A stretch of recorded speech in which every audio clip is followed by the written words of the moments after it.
Good morning friends, women's day special series में आप सभी का स्वागत है। और मैं अभी जा रही हूँ और एक वुमेन एंटरप्रेन्योर से मिलने, और आपको भी मिलवाना है उनसे। तो जानते हैं उनकी स्टोरी उन्हीं की ज़ुबानी।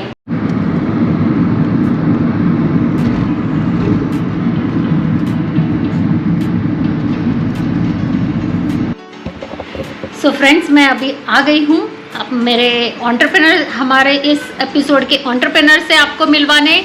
और ये मेरी मासी है, इसीलिए मैं पहले आ गई थी इनके घर। और इन्होंने मस्त एकदम मुझे अच्छा सा नाश्ता करवाया, भर पेट मैंने खाया। और मैं एज़ यूजुअल आपको दिखाना भूल गई क्योंकि मैं खाने में बहुत बिजी थी। लेकिन अब बात करेंगे मासी से, और मासी हमें लेके जाएंगी इनके पार्लर में भी जाते हैं थोड़ी देर में। और तब तक थोड़ी सी एक बात इधर घर पे मासी से कर लेते हैं।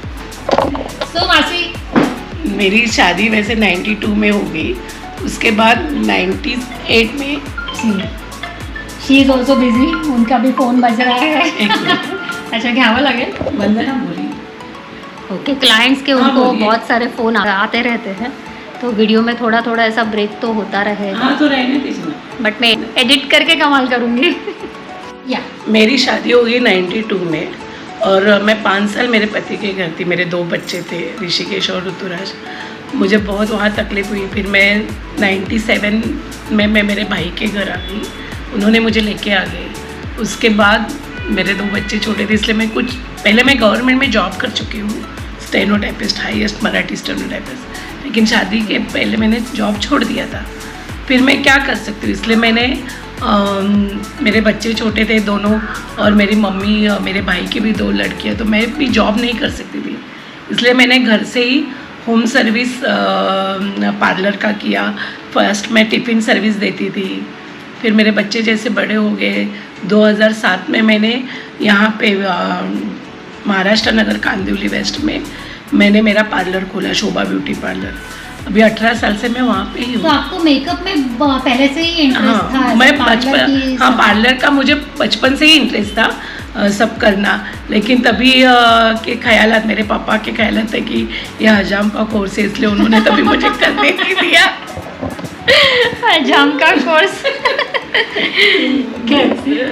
So she followed her passion basically. हाँ, फिर मैं आई तो मैंने सोचा मैं और क्या कर सकती हूँ, बच्चों को भी देखना है, घर भी देखना है, तो मैं पार्लर का कर सकती हूँ। तभी बच्चे छोटे थे, जैसे मैं होम सर्विस करती थी, मीन्स आजकल जब जाते हैं ना अर्बन क्लैब जैसा, वैसे मैं करती थी। और बच्चे स्कूल जाते थे, उसी वक्त मैं ये काम करती थी। अच्छा, जैसे बच्चे बड़े हो गए, मेरा बड़ा वाला 7th स्टैंडर्ड में गया, तो भी मैंने शॉप खोला कि वो अभी इंडिपेंडेंट हो गया है, वो अपना कर सकता है, फिर मैं पार्लर देख सकती हूँ। फिर मैं 2007 में मैंने शॉप खोला।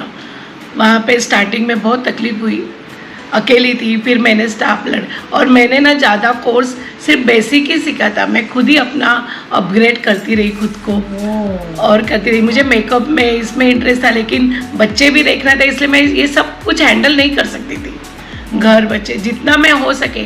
फिर मैंने ये शॉप खोला। मेरा बेटा 10th 12th में गया, उसके बाद मैं पूरा ध्यान पार्लर में देने लगी कि मैं मेरा मेकअप में इसमें ऐसे करके अभी मुझे वहाँ पे ये शॉप मेरी भाड़े की है, लेकिन 18 साल से मैंने एक ही शॉप पे हूँ। ओके, और मेरा since 18 years you are here? 2007 साल से? हाँ, एक ही जगह पे। Wow, great. 18 साल से, 18 ईयर्स से एक ही शॉप में है। और आपको मैं दिखाऊंगी इनकी शॉप। मैं अभी आते आते नीचे मैंने देखी ना जब इनकी शॉप, तो मैंने आजू बाजू में देखे बहुत सारे पार्लर्स है। वही मैंने आते ही मासी से पूछा कि आपका कैसे चल जाता है, आपको तो बहुत सारी कंपटीशन है यहाँ पे। लेकिन वो बोल दी कि देखो, मैं सबसे पहले हूँ यहाँ पे, people know me and my customers are bound to come here. और मुझे बहुत ही अच्छा रिस्पॉन्स मिलता है, कस्टमर्स सिर्फ मेरे पास ही आते हैं। That's what she was telling me. नहीं, कस्टमर्स आने का ये क्या, हम जो हमें टाइम देते हैं और उनके पैसे, उनको हम जस्टिस देना ज़रूरी है। क्लाइंट्स तो बहुत, मीन्स पार्लर बहुत सारे हैं, लेकिन आप सर्विस कैसे देते हो, आप काम कैसे करते हो, वो मायने रखता है। अगर मेरा काम अच्छा हो तो वो लोग मेरे पास आएंगे ही। ओके, इस वजह से मैं रखती हूँ। मासी की स्टोरी सुन के स्ट्रगल इतना किया है वो हमने भी देखा है उनका स्टार्टिंग से।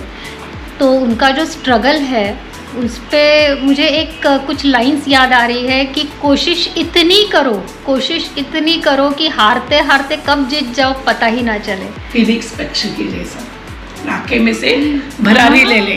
फिनिक्स पक्षी कैसे रहता है, राख है, अभी लगेगा वो मर गया, लेकिन उससे ही वो उड़ा लेते हैं। वैसे ही मैंने रखा है कि मैं कर सकती हूँ, मुझे करना ही है, ये मैंने पहले से ही रखा है। मैं हारती नहीं, हार मानती भी नहीं हूँ। ये मेरा नेचर है। सो लेडीज, हार नहीं मानना है। जो आप जो चीज़ करना आपको अच्छा लगता है, दिल से जो चीज़ आप करना चाहते हैं वो आप ज़रूर कीजिए, आपको उसमें सक्सेस ज़रूर मिलेगी, आप उसमें ज़रूर आगे बढ़ोगे। और अब चलते हैं फ्रेंड्स उनके शॉप में। आप देख सकते हैं इनके बाजू में ये है ब्यूटी पार्लर, और इधर साइड में भी एक है। इनका ये शेड आ रहा है, इसमें नाम नहीं दिखाई दे रहा है। तो ये भी पार्लर है, इधर साइड में भी एक पार्लर है, और ये है इनका पार्लर। चलो let's concentrate on her parlour. Shobha beauty parlour, चलते हैं अंदर। आज में क्लाइंट अंदर क्लाइंट बैठे हैं, तो we need to wait here, उसके बाद ही मैं आपको दिखाऊंगी। ये है ऊपर वाला पोर्शन उनके पार्लर का।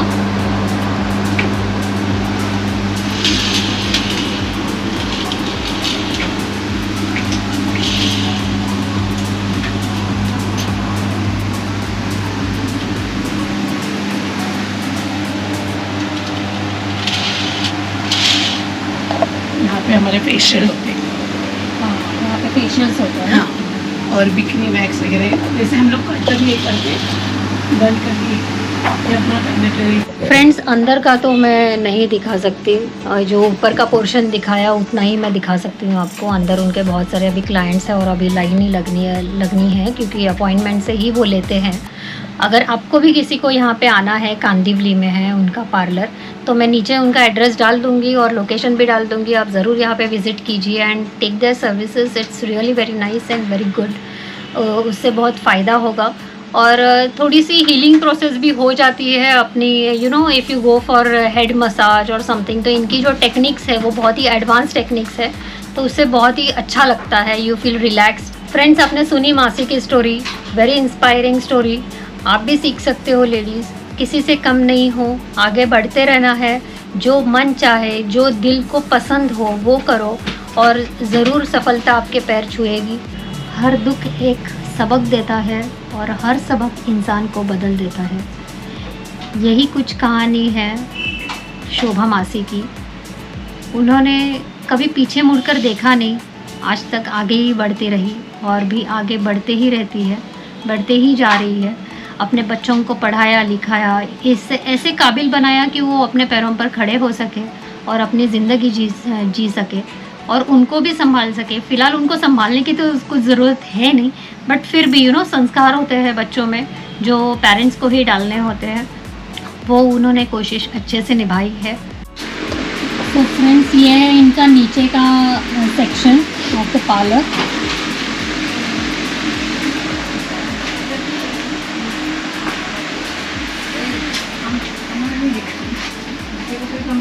ये हेयर वॉश के लिए यहाँ पे एक आईब्रोज चल रहे हैं, उनको मैंने डिस्टर्ब कर दिया, सो सॉरी।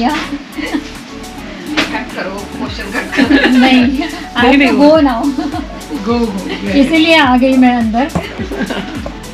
मिलते हैं नेक्स्ट ब्लॉग में, देखते रहिए प्राजक्ता's व्लॉग्स।